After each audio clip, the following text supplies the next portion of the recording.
again. We're on to the Gospel of Luke. Glad to have you here with us. This Nerding in the Gospel series is fascinating. Please hit that like or subscribe button. We just want you to know when these are coming out, because this series is a lot of fun, all about the Bible, but things you probably never thought of before. So, the Gospel of Luke. Luke is the longest Gospel and the longest New Testament book. Have you ever considered that? Between Luke and Acts, Luke wrote 25% of the New Testament. I didn't know that. It was written for the Gentile audience of Theophilus. Luke begins in Luke 1 through 4. Many people have set out to write accounts about the events that have been fulfilled among us. They used the eyewitness reports circulating among us from the early disciples. Let's bring up that eyewitness reports coming up. Having carefully investigated everything from the beginning, I also have decided to write an accurate account for you, most honorable Theophilus, so you can be certain of the truth of everything you were taught. So we're in Luke this week. Consider what just said there about eyewitness reports and an accurate account. Luke is the only writer in the New Testament who is not a Jew. I didn't know that either. The start of Luke is with a dedication and a preface that makes it look a lot more like a work of Greek literature than the other Gospels do because of that letter opening, basically. And that's a lot of the writing back then was letters, aka all our epistles. Of course, Luke is named Luke because he's the author, just like with the other books. He's the author. The Greek way to name books back then was according to the author. Luke is mentioned by Paul as a traveling companion with Paul. So Colossians 4:14 says, Luke, the beloved doctor, sends his greetings, and so does Demas. Philemon 1:24, so do Mark, Aristarchus, Demas, and Luke, my co-workers. 2 Timothy 4:11, only Luke is with me. Bring Mark with you when you come, for he will be helpful to me in my ministry. Now, just a little segue here. Notice that Demas is mentioned in the same grouping of Mark, Luke, and Demas. Paul mentions Demas one more time, and it's a sad time. 2 Timothy 4:10, it says, Demas has deserted me because he loves the things of this life and has gone to Thessalonica.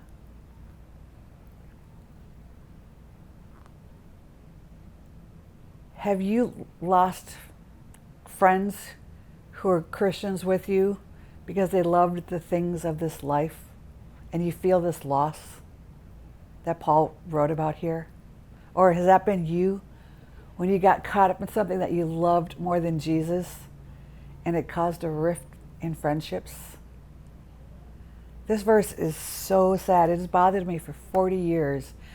And I can't find anything about Demas. There's no extra biblical references to him or what happened to him, or if there was any, return of Demas to the church. I can't find anything. It just makes me sad. But I also think there's a reason why we have lots of babies named Luke and Timothy, and no one has been naming their children Demas. It just makes me sad. We know Luke is a doctor because he is called that, but there's also some deep dives here that are just interesting. Acts 28:8, written by Luke, as it happened, Publius' father was ill with fever and dysentery. Paul went in and prayed for him, and laying his hands on him, he healed him. The Greek Luke uses for suffering from fever and dysentery, and it's this long, and I'm not reading it to you because I keep telling you I don't know Greek, is the actual correct medical terminology that one might find in the works of Hippocrates, the father of medicine. So Luke uses the correct medicinal description of what was healed there in that story. Luke 14:1 through 2, one Sabbath day Jesus went to eat dinner in the home of the leader of the Pharisees, and the people were watching him closely. There was a man there whose arms and legs were swollen. You'll see in other translations, this is actually termed as dropsy. Luke uses the word hydropikos, again, don't give me Greek lessons, which occurs nowhere else in the Bible, but can also be found in Hippocratic writings. And then both Mark and Luke have the healing of the man with the withered hand. Luke 6:6. On another Sabbath day, the man with the deformed right hand was in the synagogue while Jesus was teaching. Only Luke mentions that it was a right hand. So you see how Luke cannot help but be a doctor as he's giving this accurate account of the story of Jesus to Theophilus by writing down things accurately from his doctor point of view. Fascinating, right? Luke never met Jesus. The date of Luke, we assume, since Acts cuts off suddenly in AD 60, before Paul has a chance to appear before Caesar, this is likely somewhere around there when Acts is finished. So there's some thought that both Luke and Acts was written in Rome from AD 59 to 60, where Luke went there to get Paul's stories from Paul when he was still in prison. And then Acts does end abruptly when you've read that. So this again is another early epistle. Matthew, Mark, Luke, we can debate which one is first, but they're all early after the life of Jesus. Luke was not trying to write a new gospel. He wanted to record the life of Jesus as accurately as possible for the wider Gentile audience, including a high Roman official named Theophilus.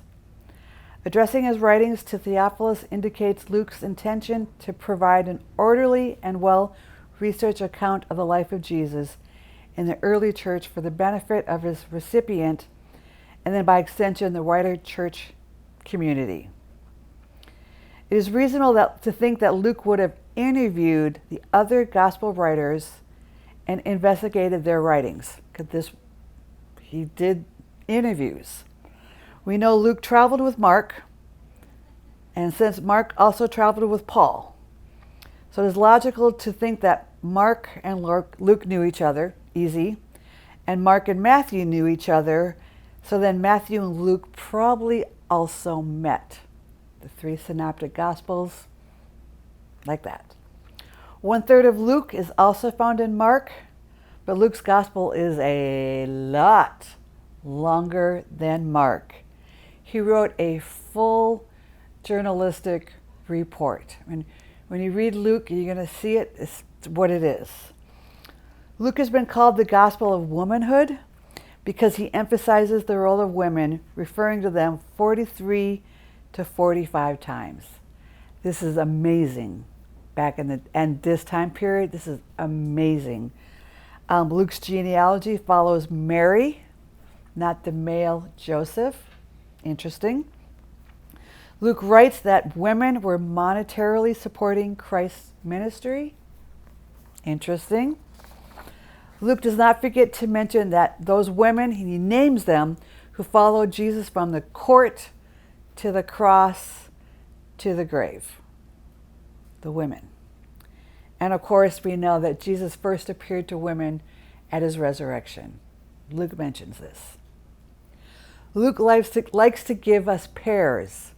Another thing to read Luke and to be looking through. So I want to give you this one story arc that Luke leans into. Simeon and Anna were the first to proclaim Jesus as the Messiah. This is when Mary and Joseph, there's a pair right there, bring Jesus to the temple at his, 8 days after his birth. And Simeon and Anna, a man and a woman, see Jesus and bless him as this is the Messiah, okay? Then he's got men and women at the resurrection. In Acts 1, there's men and women who are together waiting for what's next. On the day of Pentecost, men and women are together. And then when Peter is asked about what is going on, in response, Peter quotes, on the day of Pentecost, he quotes Joel 2:28 through 29. In the last days, God says, I will pour out my spirit upon all people. Your sons and daughters will prophesy. Your young men will see visions, and your old men will dream dreams. In those days I will pour out my spirit even on my servants, men and women alike, and they will prophesy. This whole arc comes together for Luke in his studies of the Savior Jesus.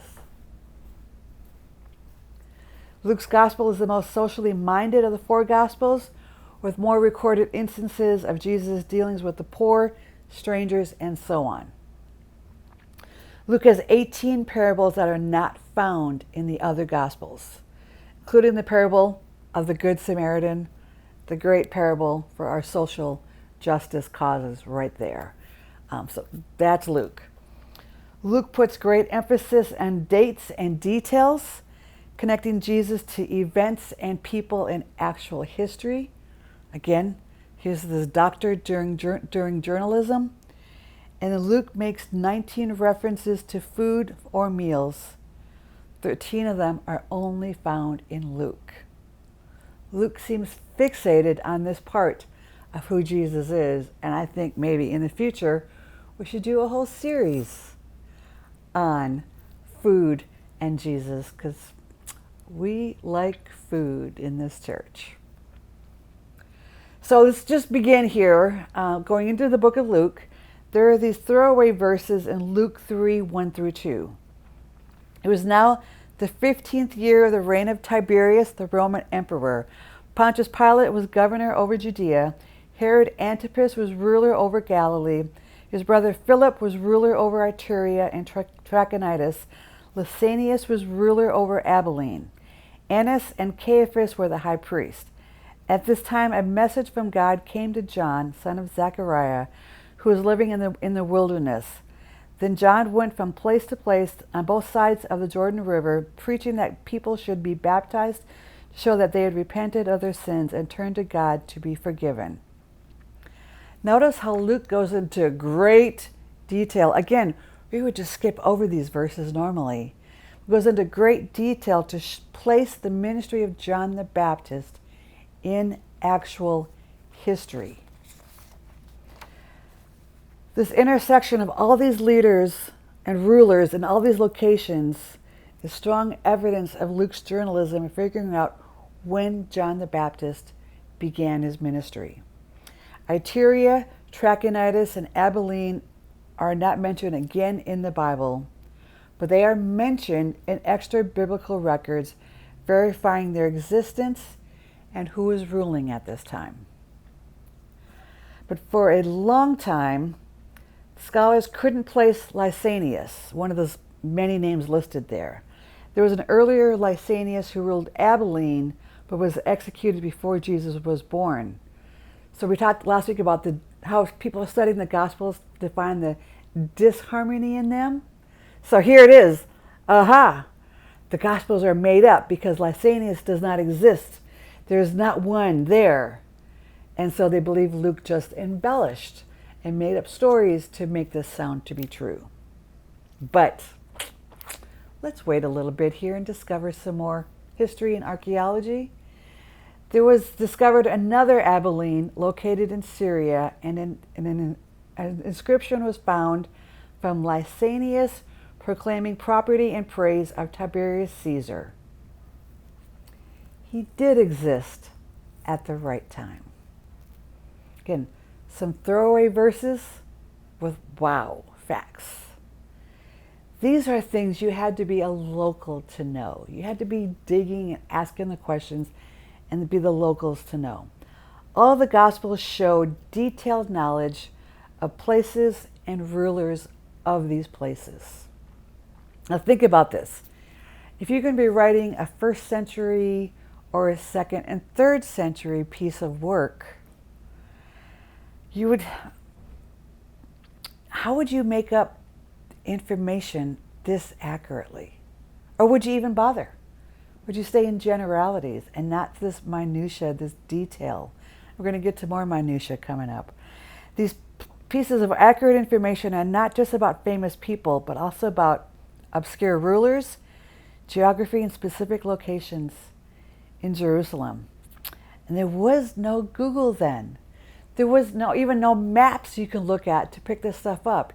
You just had to know this, and this is just casually written in to the Gospels. The level of detail in Luke's account of Jesus' early years has led historians to believe that Luke must have known Mary personally.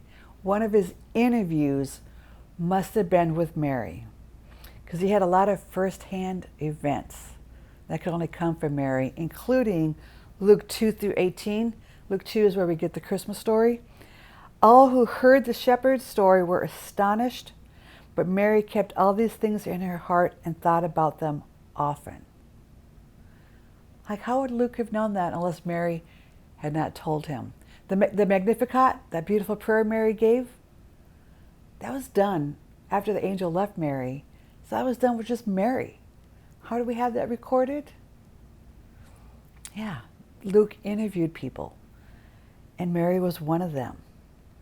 And doesn't it sound something that Mary would, older in life here, Jesus has gone, she'd want to maybe tell a journalist? Now, I've often been frustrated at some of the stories in the Bible about the miracles. The people who are healed are unnamed. Then they're faceless. Like, are they not important? Do we not get to know their names? Because these are real people who had real healings happen. I have often, and when I teach at Bible camps, using these stories just to make it easier to say, so the man who is healed of leprosy, like, let's just name this man. And so we have many times named these, Pedro or Cletus. I'll let the teens decide on the names, but this is one way to make sure these stories are more personal. So when they read the story of a man healed of leprosy, they'll call him Pedro and put a face to this man, because I think that's important. So I've often had this question, it's been a struggle, why these are faceless, unnamed people in the story? But now I kind of see it from this journalist point of view. In Luke, this is what Luke did.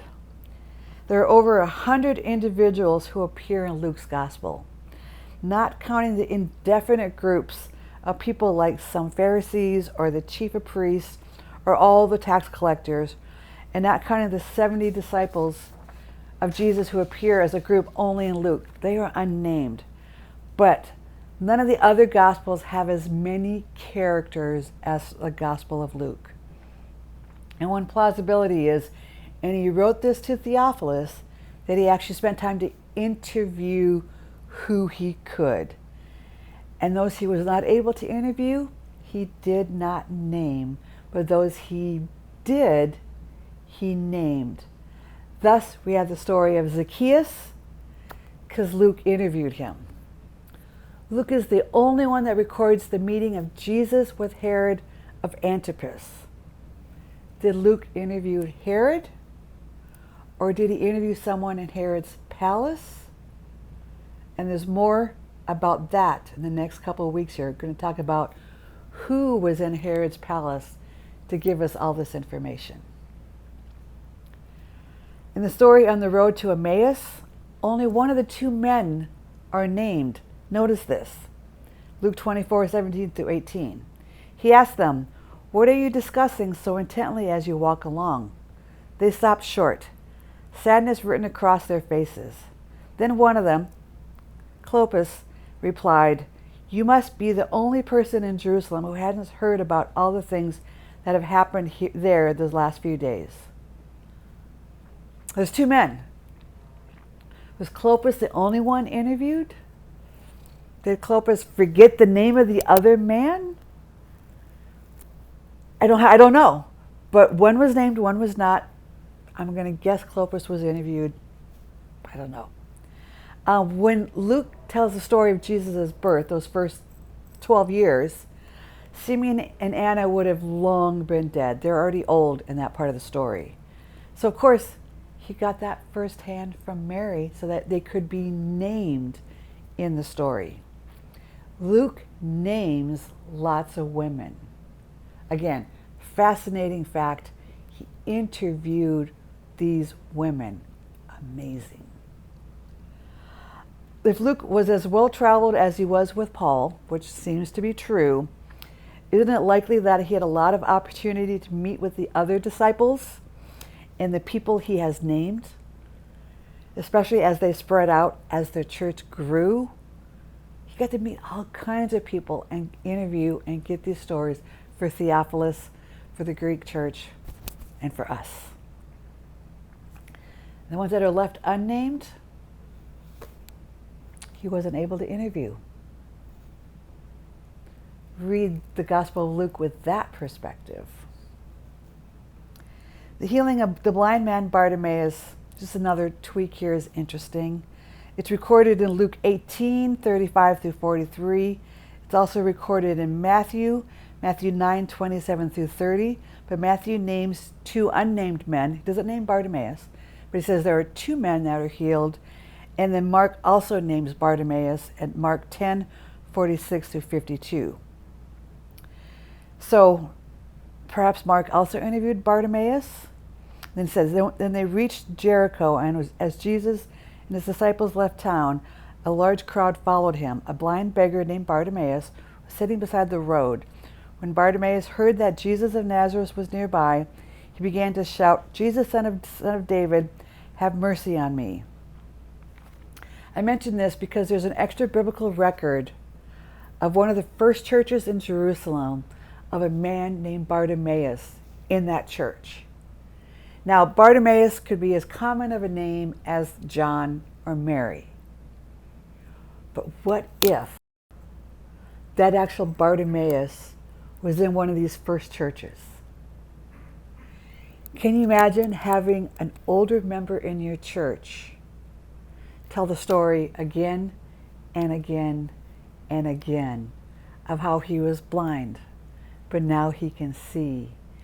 And the first face he saw when he was not blind was the face of Jesus. And you could hear the story as this man is aging in the church again, and ask him questions and hear about Jesus firsthand. And Luke is on his travels with Paul, and he gets to meet Bartimaeus, and he gets to hear this story. Can you imagine being in those first churches filled with people that Jesus had healed? I absolutely love that thought. I love having older people in our church. We're a church built for teens and 20-somethings and singles. We're very direct to who we want to see come to our church. But we have these older saints that can share us stories of their long lives, their long, larger story with us. What a gift they are. But what if one of them was Bartimaeus? One more fact I want to tease you with is, we heard the story of Zacchaeus is in the book of Luke. We can assume very well that Luke and Zacchaeus had met, got to hear the story firsthand. It's a little known fact. We know that Zacchaeus was short, and he climbed a sycamore tree. Sycamore trees only grow in Jericho. There's a sycamine tree that grows much more commonly around Israel, but the sycamore tree only grows in Jericho. That little detail, fascinating. These Gospels are fascinating. Next week, the Gospel of John. Not a synoptic gospel. Here we go with more nerdiness. May you be nerdy this week as you read your Bible. Amen.